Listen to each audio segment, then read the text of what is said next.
de vote, le déploiement à temps des observateurs nationaux pour suivre le déroulement des campagnes électorales et le convoyage sécurisé des procès-verbaux et autres documents de vote. Il ressort de ce rapport que cette mission a observé et évalué ces élections locales sur la base du principe d'élections libres, transparentes et démocratiques sur les 860 sièges de conseillers municipaux et départementaux qui étaient à pourvoir dans 111 circonscriptions électorales. Aussi, ce communiqué préliminaire note que le contexte politique juridique qui régit les élections en République du Congo s'est amélioré et renforcé. Mais la mission d'observation internationale de l'Institut panafricain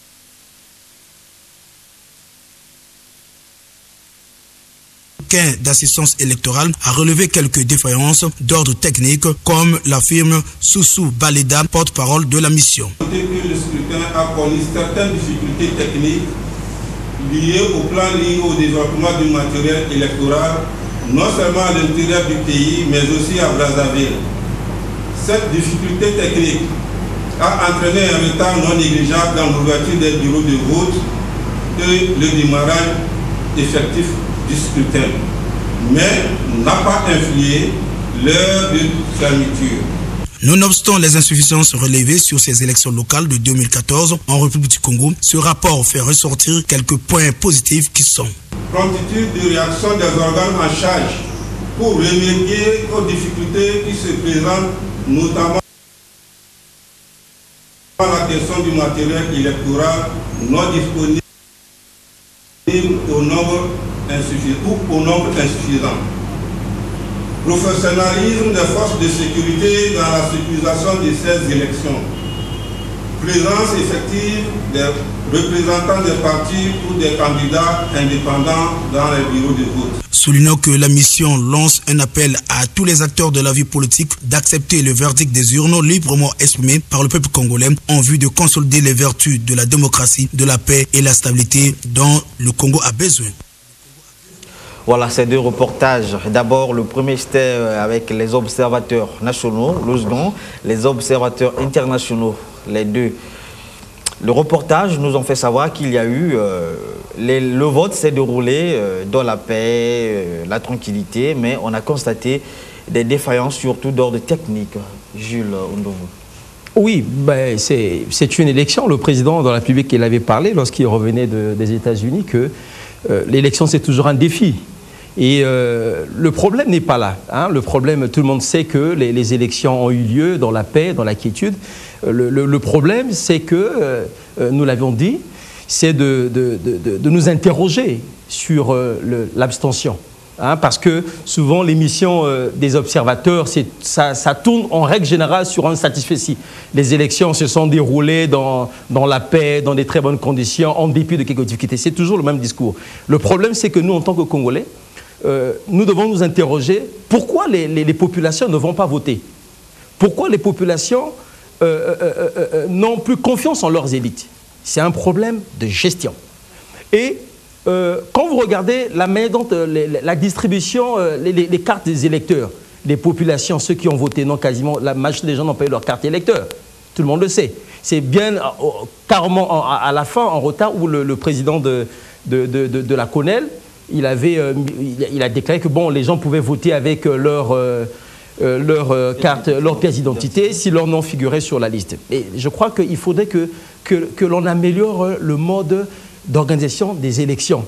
Parce que le Congo, ce n'est pas aujourd'hui qu'on a organisé les élections. On a dit comment on a organisé les élections autour des années 92 dans des conditions très acceptables. En 2002, on a organisé également des élections. Je crois qu'au lieu de regresser, on aurait pu aller en avant aujourd'hui. Et je crois qu'aujourd'hui, les élections locales auraient pu être organisées en 2013. On a connu un retard de près d'une année, hein, à cause certainement de la volonté des pouvoirs publics de ramener tout le monde, toute la classe politique pour participer à cette élection. Mais il faut aujourd'hui que Gobela l'a évoqué tout à l'heure, que la responsabilité au niveau de nos partis politiques. Il faut qu'au niveau des partis politiques, qu'il y ait des primaires. il faut qu'au niveau, même le relais au niveau de la presse aujourd'hui, malheureusement, quand je lis ou je regarde la presse nationale, je constate qu'il n'y a quasiment pas eu de débat aujourd'hui. Moi, j'aurais souhaité, par exemple, aujourd'hui, j'ai suivi un débat sur une chaîne, sur la chaîne nationale, le maire sortant de la ville de Brazzaville, qui s'auto-satisfaisait de son bilan. Mais moi, je dis aujourd'hui, on ne peut pas se satisfaire aujourd'hui d'une morgue, de l'amélioration des conditions d'une morgue. Les populations de Brazzaville ont des besoins, ont des priorités. Les populations de Brazzaville ont besoin du transport en commun. Les populations de Brazzaville ont besoin, lorsqu'à la fin de cette émission, qu'en week-end, qu'il y ait des espaces pour les jeunes, pour occuper les jeunes. Parce que tant que la jeunesse ne sera pas éduquée, tant que la jeunesse ne sera pas conscientisée, tant que la jeunesse ne sera pas civilisée, entre guillemets, on va connaître un problème d'abstention. Parce qu'en réalité, ce sont les jeunes qui votent aujourd'hui. En réalité, ce sont les jeunes aujourd'hui qui ne sont pas pris en compte et c'est ça les conséquences aujourd'hui. Donc moi je crois qu'aujourd'hui, il faut qu'aujourd'hui, je lance une balle comme ça au ministre de l'instruction civique, il faut aujourd'hui que l'on regarde aujourd'hui. Il faut peut-être que j'imagine quelque chose, par exemple, au niveau de la loi portant financement des partis politiques, que l'on fasse que les partis qui ne vont pas organiser des primaires, par exemple, qui ne bénéficient pas du soutien financier de l'État, pour que je suis citoyen lambda, que si j'ai envie de postuler à une élection, je me dis, bon, si je suis soit au PCT, soit à l'UPADES, si j'intègre tel parti, je peux me présenter aux primaires de ce parti, à même pour que le parti puisse me soutenir. Malheureusement, ce n'est pas le cas. Et autre chose également, quand vous regardez le mode du fonctionnement de nos administrations, notamment structures décentralisées, déconcentrées, moi je trouve que c'est un paradoxe. D'une part, vous avez un maire central, par exemple le maire de Brazzaville, il est élu au suffrage universel indirect par les conseillers locaux. Et d'autre part, vous avez des administrateurs maires au niveau de chaque arrondissement. Il y a un véritable problème. Il faut que l'on fasse de cette sorte que ces structures déconcentrées aillent vers la décentralisation pour qu'on ait par exemple à Bakongo qu'il y ait élection au niveau suffrage universel direct, hein, que les maires soient élus au suffrage universel direct, qu'il n'y ait pas un maire de Potopoto, un maire de Wenze, de Talanga, de Djiri, pour pousser les populations à voter. Parce que à partir de ce net moment, les populations sauront que si je vote le maire de Wenze, c'est mon vote qui sera pris en compte, réellement pris en compte, et non par les conseillers locaux. Et encore ces conseillers locaux qui, j'en ai discuté avec quelques-uns, qui ne connaissent même pas la loi électorale, qui ne connaissent même pas leur mission. Vous discutez avec quelqu'un, tu dis, mais vous étiez conseiller, quel est le rôle d'un conseiller? Il ne connaît même pas le rôle d'un conseiller. Alors, comment voulez-vous qu'en cet instant, que cette personne qui est élue conseiller au niveau local, qui puisse défendre les intérêts des populations? Pendant 10 ans, oui, pendant 10 ans, les populations de Brazzaville sont restées sans bus, sans voirie, sans système de ramassage d'ordures. Que voulez-vous que les gens aillent faire? Les gens ne votent pas, c'est tout. Ok, Dester Gobela, les observateurs nationaux ainsi qu'étrangers ont constaté des défaillances durant ces élections locales. Est-ce que la faute revient à la CONEL ou aux commissions locales? Bon, la responsabilité est une responsabilité partagée. Vous voyez tout de suite, mon confrère qui venait d'intervenir a interpellé la presse. Mais ce n'est pas forcément la faute de la presse. Nos médias sont des espaces publics autonomes, c'est-à-dire qui peuvent recevoir des différents candidats pour débattre des questions électorales. Mais il faut comprendre une chose, que les candidats eux-mêmes ne veulent pas venir au débat. Ils préfèrent donner des cartons de boissons à des électeurs afin d'acheter les consciences. Maintenant, pour pallier à toutes ces difficultés, je pense qu'il faudra institutionnaliser la CONEL. Que la CONEL devienne une institution, comme cela a été le cas en Croatie, et que toutes les forces vives de la nation soient y représentées. Vous voyez, aujourd'hui, nous courons un danger. La société civile, en général, ne fait pas de la politique. Mais on assiste aujourd'hui à quelque chose de curieux, que ce soit au niveau de la majorité ou de l'opposition. On parle d'une société civile qui soutiendrait telle ou telle obédience politique. C'est dangereux pour une société parce que quand tout le monde s'ingère dans la politique, c'est là où il y aura beaucoup de problèmes, où il y aura des guerres à la langue. Donc, il faudra qu'on institutionnalise la CONEL. Et pour que l'on règle un certain nombre de choses, même la question du contentieux électoral soit réglée à la langue, qu'on ne laisse pas le contentieux électoral forcément au Conseil constitutionnel en ce qui concerne, par exemple, la question des élections locales. Bon, en 2000, je pense en 1989, en France, le 14 juillet 1993, le président François Mitterrand, au cours d'un entretien avec les journalistes français, avait estimé qu'il fallait qu'un décret soit pris en Conseil des ministres pour que les citoyens, les particuliers en France, saisissent le Conseil constitutionnel français, même à titre consultatif. Parce que le président François Mitterrand constatait qu'il y avait tellement d'imperfections qu'on ne pouvait pas laisser la question de la gouvernance et de la gestion seule aux politiques. Et les citoyens, les particuliers pouvaient saisir le Conseil constitutionnel français. Mais au cours de cet échange, les politiques en France n'étaient pas contents de cela parce qu'ils se voyaient réduire leur pouvoir. Je voudrais conclure sur cette question, sur ce point, parce que c'est très important.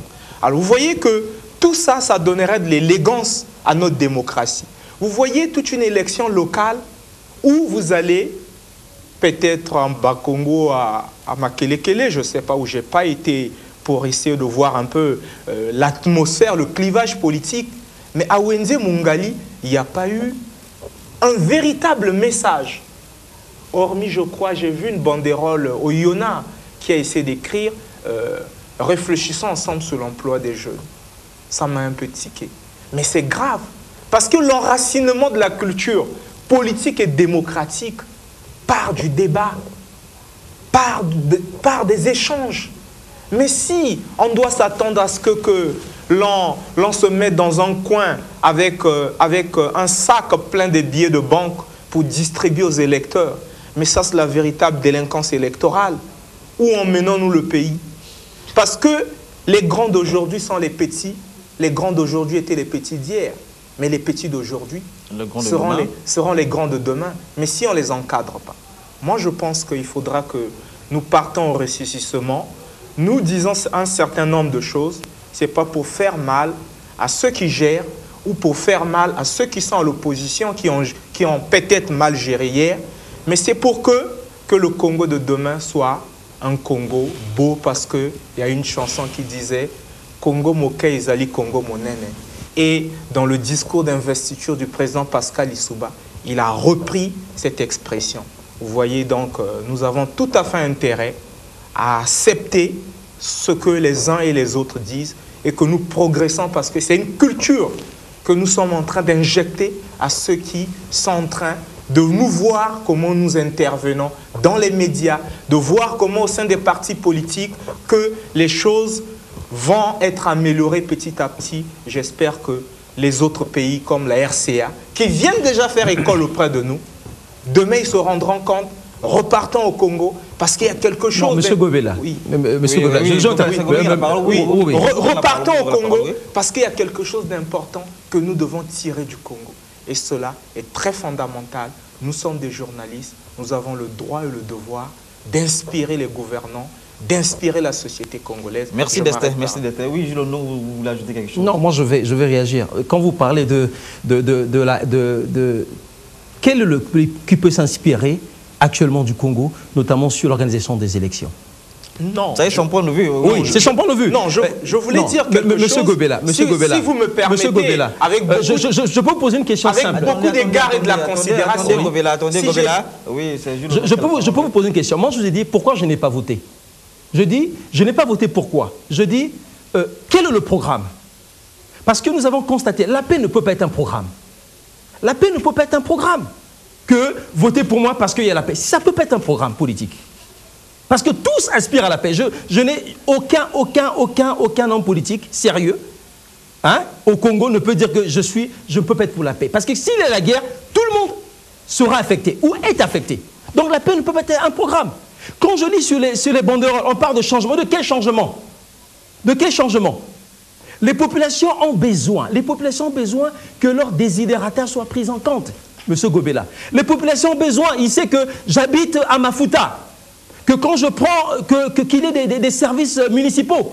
Mais les services municipaux sont aux abonnés absents à Brazzaville et à Pointe-Noire. Oui, regardez un peu Brazzaville. Moi, je m'amuse aujourd'hui. Comment imaginez-vous un seul instant que nous sommes dans un pays forestier et que, ici, en sortant d'ici, je présume que vous avez des enfants. Alors, s'il faut distraire les enfants, vous allez les amener où? Moi, je suis choqué. Honnêtement parlant, quand je sillonne Brazzaville, que ce soit à Bakongo, Makelekele, etc., je constate que la prolifération de systèmes de VIP.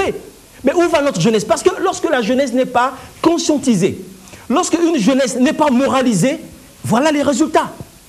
Voilà les résultats, M. Gobela. La faute, c'est à nos élites, opposition comme majorité. Moi, j'aurais souhaité que ceux de l'opposition, ceux qui veulent conquérir la mairie de Brazzaville, j'ai suivi M. Nick Fila, il dit « Je veux prendre la mairie de Brazzaville ». Je dis « Oui, d'accord, mais il veut prendre la mairie de Brazzaville. Quel est le programme? Quel est le programme? Parce que le problème, les populations seront intéressées par quelqu'un qui viendra et dit « Bon, voilà, M. Hugues Ngolendele, il était maire de la ville de Brazzaville pendant 10 ans. Il n'a pas fait, il ne vous a pas mis les bus. Il n'y a pas un système de ramassage d'ordures dans Brazzaville. Voici ce que je propose en face. Voici les ressources que je vais dégager. » Voilà. Mais en face, il n'y a rien de cela. Il n'y a rien. Il y a un vide. Il y a un vide. Et je me dis aujourd'hui, les populations ne sont pas dupes. Les populations ont compris que les gens vont à ces élections. Les gens postulent à ces différentes élections parce qu'ils savent que être député aujourd'hui, être conseiller aujourd'hui, être sénateur, être maire aujourd'hui, c'est une source d'enrichissement. C'est tout le problème. C'est tout le problème. C'est une source d'enrichissement. Ils savent qu'aujourd'hui, si tu es maire aujourd'hui, tu deviens riche.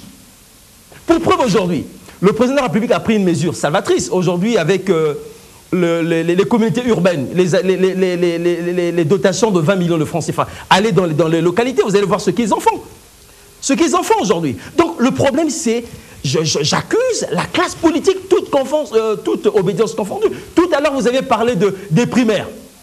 Oui, je crois qu'il faudrait imaginer quelque chose de fait de telle sorte que, imposer certainement dans le cadre des financements des partis politiques, faire de telle sorte qu'un parti politique qui n'organise pas des élections primaires en sens sain, aujourd'hui, qui ne puisse pas bénéficier des financements des partis. Parce que c'est là tout le problème. C'est là tout le problème, M. Gobela. Vous pourrez bien parler aujourd'hui des Français. Nous avons une réalité aujourd'hui. Les populations ne sont pas dupes. Lorsqu'il y a campagne électorale, ils y vont. Ils y vont pourquoi? Parce qu'ils savent qu'ils auront soit la marinière, des t-shirts, ils auront soit quelques pécules, mais à la fin, le message que les populations renvoient aux élites, c'est pour dire que j'ai pris votre argent, je n'irai pas voter parce que vous ne m'inspirez pas confiance et je n'ai pas confiance en vous. Et j'ai bien peur que la lutte... On peut donner raison à une partie de l'opposition qui a demandé au boycott. Non, écoutez, les raisons, si les gens ne sont pas partis voter, ce n'est pas parce que ce n'est pas à cause de l'opposition qui appelle au boycott. Je suis désolé. Hein? Combien cette opposition, monsieur, s'il vous plaît, combien cette opposition mobilise-t-elle? Le problème, c'est là. Parce que, oui, mais elle ne mobilise pas. Je prends un exemple simple aujourd'hui. Je me souviens, il y a eu un meeting de l'opposition au boulevard des Armées, il y a de cela un an, je crois, à peu près. Mais la foule était bigarrée, à peu près 2000 personnes. L'opposition ne mobilise pas. La majorité présidentielle également ne mobilise pas. Les gens y vont tout simplement parce que, dans ces métiers, parce qu'il y a de l'argent. C'est tout.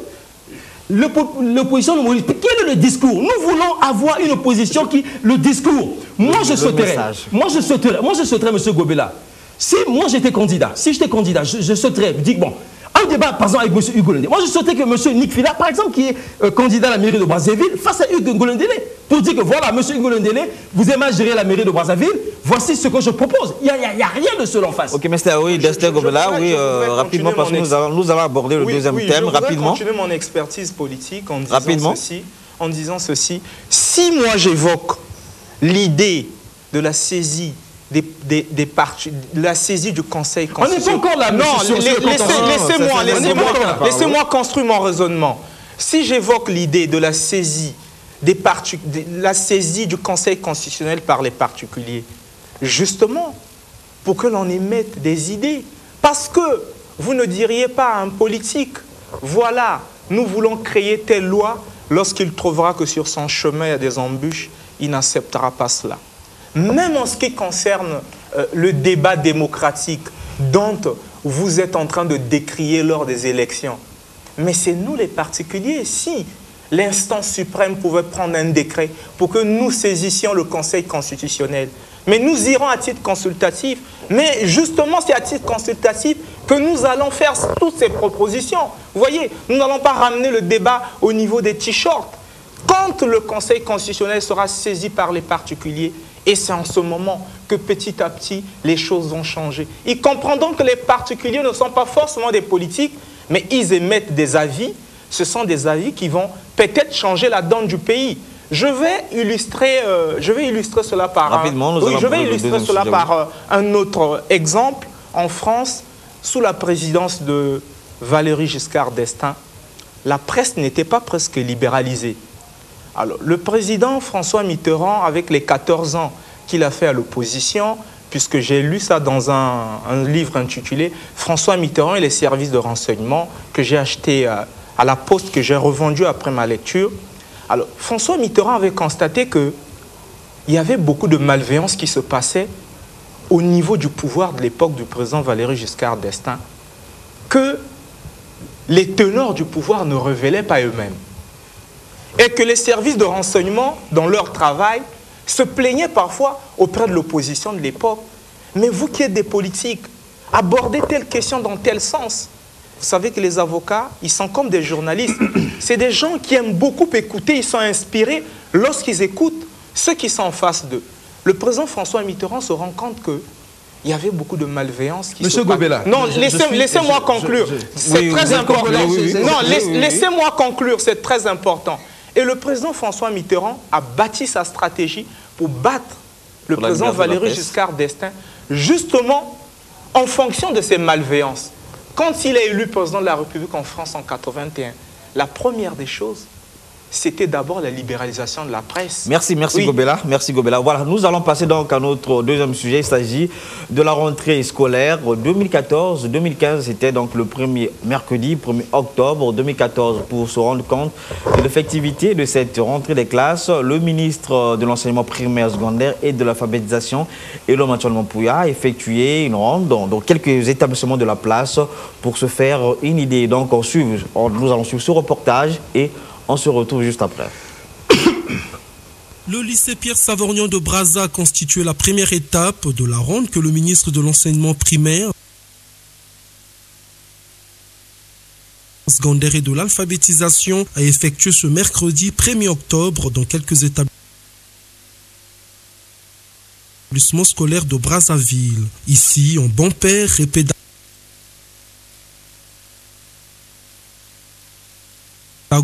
Elo Mathieu-Mampouya a d'abord encouragé les élèves qu'il a trouvés dans les 3 salles de classe qu'il a visitées, sans oublier de les exhorter à se mettre au travail, car, dit-il, la réussite commence dès le premier jour. Après le lycée Pierre Savorgnan de Brazza, le ministre Elo Mathieu-Mampouya, accompagné d'une forte délégation, s'est rendu au lycée collège d'enseignement général Nganga Edouard, réitérant le même message. Peu avant de se rendre à l'école primaire 30 octobre 1984 de Filou, pour enfin boucler sa ronde à l'école primaire de Ngamakoso au nord de Brazzaville. Cette descente a permis au ministre de l'enseignement primaire, secondaire et de l'alphabétisation de constater la reprise des cours malgré le climat plus ou moins timide qui a prévalu dans certains établissements scolaires. En personnel, nous sommes totalement satisfaits parce que le personnel, les équipes de maîtrise aussi bien que le personnel enseignant ont répondu évidemment à cet appel.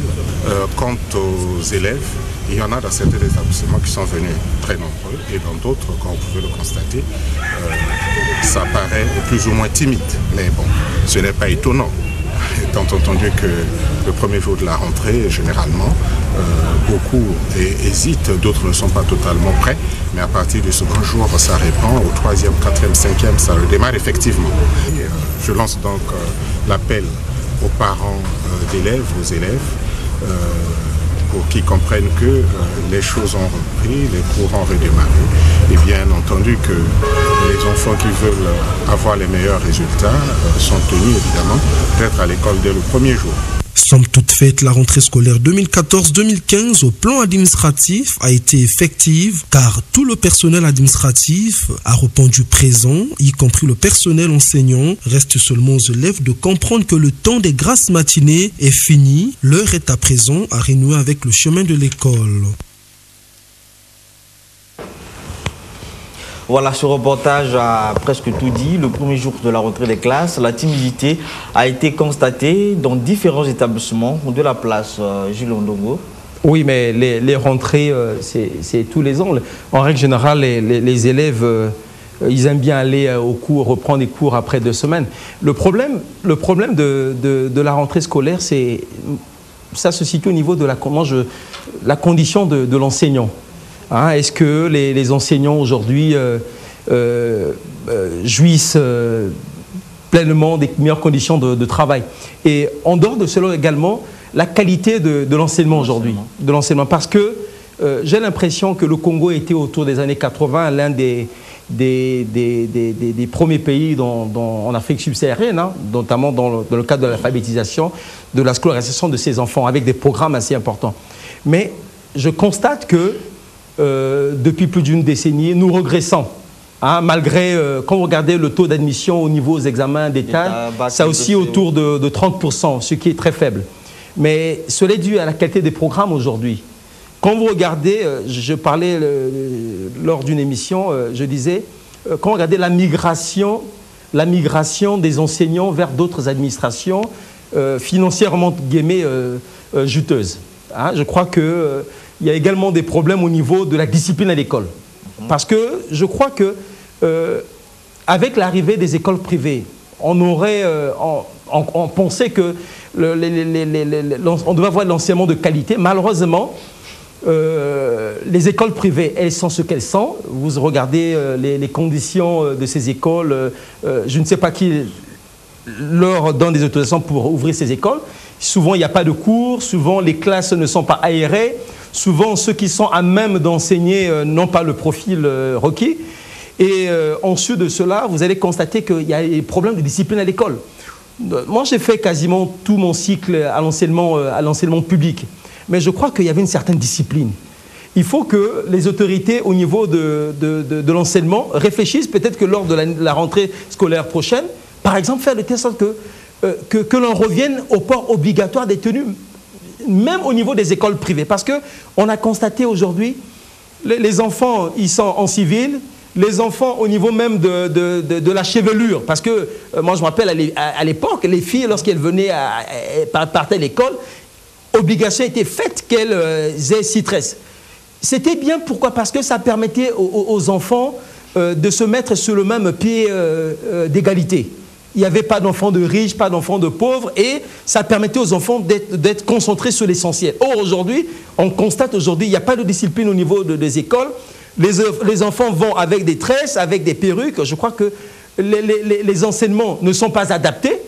Hein, les enseignements ne sont pas adaptés. Il y a l'absence même quasiment de morale. Parce que nous avons connu la morale. Hein, c'est vrai que c'était un peu politisé, mais ce qu'on a perdu avec l'arrivée de la démocratie, parce qu'on a enlevé un peu ce côté-là. Si, au niveau de nos autorités, au niveau de l'enseignement, on peut faire de telle sorte que par exemple, l'instruction civique soit remise sur orbite au niveau des examens d'État, par exemple au niveau du baccalauréat, au niveau du CP, au niveau du BEPC, avec des forts coefficients, ça permettra certainement que les enfants prennent conscience de l'enseignement, notamment de la morale, parce que la jeunesse aujourd'hui, il faut l'avouer, souffre de ce problème. Et autre chose également, la condition de l'enseignant. Hein? Quand vous regardez le ratio dans la plupart des quartiers de nos quartiers, quel est l'investissement de l'État, notamment dans la création des écoles publiques? Oui. Il n'y en a quasiment pas. Quand vous regardez dans la plupart des quartiers, vous regardez un quartier comme au Combo, je vois, il y a quasiment une école publique, une école publique et un collège qui est créé il n'y a pas longtemps pour combien d'habitants? À l'époque, nous allions à l'école publique, les écoles publiques étaient rapprochées de nos quartiers. Et ça a évité aux populations de débourser aujourd'hui de l'argent pour aller vers l'enseignement privé. Et je crois que l'enseignement privé souffre également. Et le gouvernement doit prendre des mesures radicales, ne pas avoir peur de fermer certaines écoles privées qui ne répondent pas aux normes. Malheureusement, on fait des discours sur la non-conformité de certaines écoles et qu'est-ce que l'on constate? Chaque année, ces mêmes écoles réouvrent leurs portes. Je crois qu'il faudrait que le gouvernement prenne son courage pour fermer certaines écoles qui ne respectent pas les normes. Et je vais rebondir enfin pour chuter sur l'enseignement technique. Nous sommes un pays, nous aspirons entre guillemets à l'émergence d'ici à 2025. Mais comment peut-on aspirer à l'enseignement à l'émergence d'ici à 2025 si, d'une part, cela ne s'accompagne pas par l'ouverture des collèges d'enseignement technique, des lycées d'enseignement technique ou agricole? Il n'y en a quasiment pas. Vous regardez à Brazzaville aujourd'hui, il y a combien de collèges d'enseignement technique?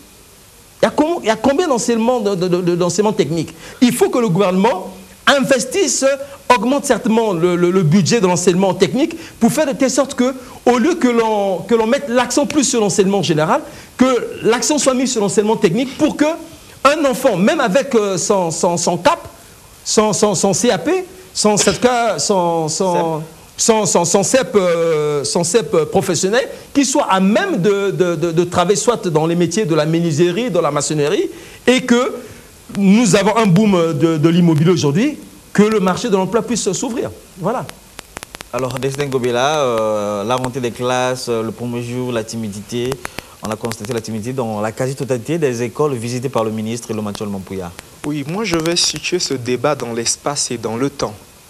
Aujourd'hui, la profession d'enseignant, qui hier était une profession très prestigieuse, au-delà un peu de ceux qui sont à l'université, n'attire plus assez beaucoup de Congolais parce qu'ils trouvent qu'ils travaillent beaucoup et qu'ils sont moins rémunérés.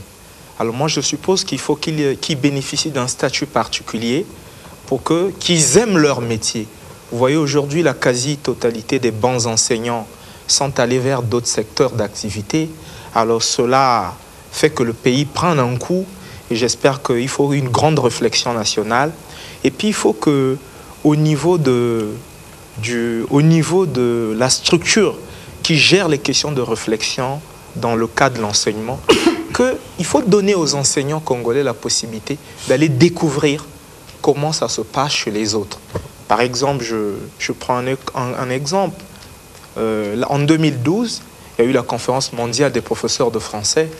En 2016, elle aura lieu à l'université de Liège, je crois bien, à Bruxelles, oui. Il y aura près de 1500 professeurs. Mais il faut leur donner au moins la chance d'aller participer à des grands colloques qui se rendent compte qu'ils font un métier noble. Nous qui avions eu des grands-pères enseignants, mais quand nous rencontrons les élèves de nos défunts grands-pères qui sont devenus des cadres, mais ils vous prennent au même titre que leurs enseignants. Et parfois vous dites, mais cet homme-là a été ministre, pourquoi il me considère comme ça? Mais ils disent que non, vos grands-pères étaient des enseignants, ils nous ont pris à écrire la lettre au C1. Vous voyez? Donc c'est pour cela que beaucoup de gens aujourd'hui, même quand à la rentrée, ils y vont parce que bon, ils ont peur d'être sanctionnés par la tutelle, tout et tout. Et quand on fait un métier par contrainte, il est difficile que l'on se donne. Donc je suppose que ça doit être l'une des grandes préoccupations du gouvernement.